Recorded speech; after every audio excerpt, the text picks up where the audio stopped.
వెంకటరామరెడ్డి గారికి రామకృష్ణారెడ్డి అన్న ఇద్దరికి అక్రమ కేసులో బనాయించి ఇది మనం ఒక 4-5 months నుంచి ఈ సంఘటన గురించి చూస్తూనే ఉన్నాం. టీవీలలో, పేపర్లలో వివిధ కోర్ట్స్ని ఆశ్రయించడం జరిగింది. దాని ప్రకారం ఒక చిన్న దీని మీద ఆయనకి మళ్ళీ ఈరోజు లొంగిపోమని చెప్పేసి సుప్రీంకోర్టు ఆదేశానుసారం ఆయన వచ్చి లొంగిపోవడం ఇది. ఓవరాల్గా మనం ఈ 18 నెలల కూటమి పరిపాలన చూస్తే ప్రతి ఒక్కటి కూడా దొంగ కేసులు పెట్టుకుంటా అక్రమ నిర్బంధాలు చేసుకుంటూ వచ్చినారు. దానికి ఇంతకుముందు కూడా గోవర్ధన్ అన్న కలవడానికి వచ్చినప్పుడు కూడా చెప్పాం, దగ్గర అన్న మీద 6 కేసులు ఇదే విధంగా దొంగ పెట్టింటే ఇప్పుడు 16 కేసులు పెట్టినట్టున్నారు అన్న మీద.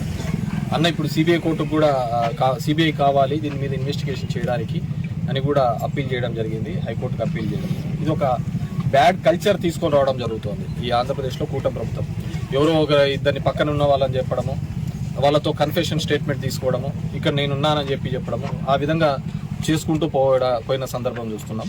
అదే పద్ధతిలోనే ఇప్పుడు పిన్నిల వారి మీద కూడా ఇదే పద్ధతిలో కేసు. ఎందుకంటే సంఘటన జరిగినప్పుడు వాళ్ళిద్దరూ తెలుగుదేశం పార్టీ అని అక్కడున్న జిల్లా ఎస్పీ శ్రీనివాస్ గారు చెప్పడం జరిగింది. దాని తర్వాత మళ్ళీ వీళ్ళిద్దరినీ కూడా ఎవరితోనో వాళ్ళ సొంత ఊర్లో ఉన్న సర్పంచ్తో మాట్లాడారని ఒక అక్రమ కేసు కట్టడం. మీరు చూశారు అంటే ఇదే పల్నాడులో మాచర్లలో 10 రోజుల కిందట ఒక డబుల్ మర్డర్ జరిగింది. రోజు ఒకటి కేసు జరుగుతూనే ఉంది, ఒక డబుల్ మర్డర్ జరిగింది. నాకు తెలిసి వీళ్ళు కన్నా జైలుకు పోకపోయింది బయట ఉండింటే దాంట్లో కూడా వీళ్ళని ముద్దాయిలుగా చేసేవాళ్ళు. వాళ్ళు జైల్లో ఉన్నారు కాబట్టి ఆ కేసులో నిందితులుగా కాలేదు, లేకుంటే దాంట్లో కూడా వాళ్ళను ముద్దాయిలుగా చేసేవాళ్ళు. ఈరోజు రాష్ట్రంలో ఎక్కడా లేని విధంగా ఒక బ్యాడ్ కల్చర్ తీసుకొని వస్తున్నారు, కన్ఫ్యూజన్ తీసుకొని రావడం జరిగింది. అదే చంద్రబాబు నాయుడు కేసులో చూస్తే లిక్కర్ కేసులో వాసుదేవ్ రెడ్డి అనే అతను కంప్లైంట్ పెట్టాడు. అదే అతను వాసుదేవ్ రెడ్డి అనే అతను మా మీద పెట్టిన దాంట్లో ముద్దాయి.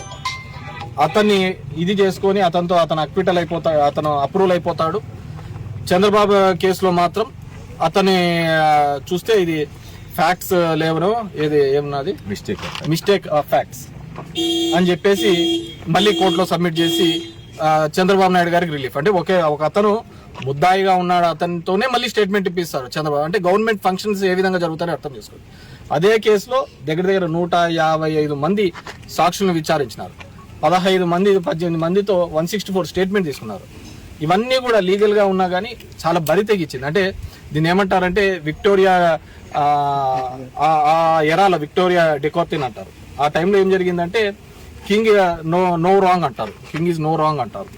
అంటే మొనార్కీ టైంలో అతను ఏమి చేసినా కానీ కరెక్ట్గా ఉంటుంది అనే పద్ధతి ఈరోజు ఈ రాష్ట్రంలో తీసుకొని రావడం జరుగుతుంది. It's very bad sign. ఎందుకంటే ఇలాంటివి అలవాటు చేసుకుంటూ పోతూ ఉంటే ఖచ్చితంగా నెక్స్ట్ వచ్చే వాళ్ళు ఇబ్బంది పడతారు. ఈరోజు మీరు చూసినారంటే గోవర్ధన్ అన్న ఇంతకుముందు 10 రోజులకు ఒకసారి ప్రెస్ మీట్ పెట్టేవాళ్ళు, ఈరోజు వారానికి 2 సార్లు పెడతాను.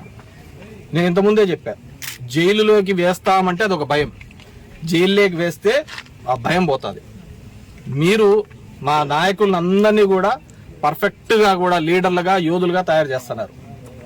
కేసులు పెడతాము అని చెప్పేసి ఒక భయంతో పాటు దొంగ కేసులు పెట్టి వాళ్ళను యోధులుగా లీడర్లుగా చేసి వాళ్ళు ఖచ్చితంగా అంతకు 3 ఇంతలుగా రెట్టింపుతో ఫైట్ చేస్తున్న సందర్భం ఈరోజు ఖచ్చితంగా ఎక్కడైనా చూడండి. పిన్నిల రామకృష్ణ వాళ్ళు కూడా ఈ దీనిలో మళ్ళీ త్వరలోనే బయటకు వస్తారు, బెయిల్ ద్వారా బయటకు వస్తారు. ఈ ఎన్ని రోజులు పెడతాము ఏంది అనేది కాదు, వి గాట్ ఇమ్యూనిటీ. దీనికంతా భయపడే కాలాలు పోయినాయి.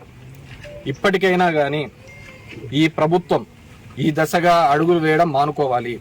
అందరూ అనుకుంటా ఉండొచ్చు మళ్ళీ నెక్స్ట్ ప్రభుత్వం వస్తే ఇట్లాగే దొంగ కేసులు కడుతుంది, అంతకు మించి ఉంటుంది. ఇది జగన్మోహన్ రెడ్డి యొక్క 2.0 అనేది ఆ భయం అంటే ఏ విధంగా అక్రమాలు చేయడానికి మళ్ళీ భవిష్యత్తులో భయపడే విధంగా ఉంటుంది. కాబట్టి ఖచ్చితంగా ఆలోచించుకోండి.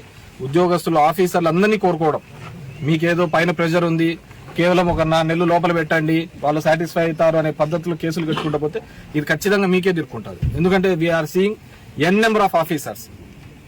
ఈరోజు చాలా మంది ఆఫీసర్స్ పోస్టింగ్ లేకుండా ఏ విధంగా ఇబ్బంది పెట్టి వాళ్ళ మీద క్రిమినల్ కేసులు కూడా కడుతున్నారు.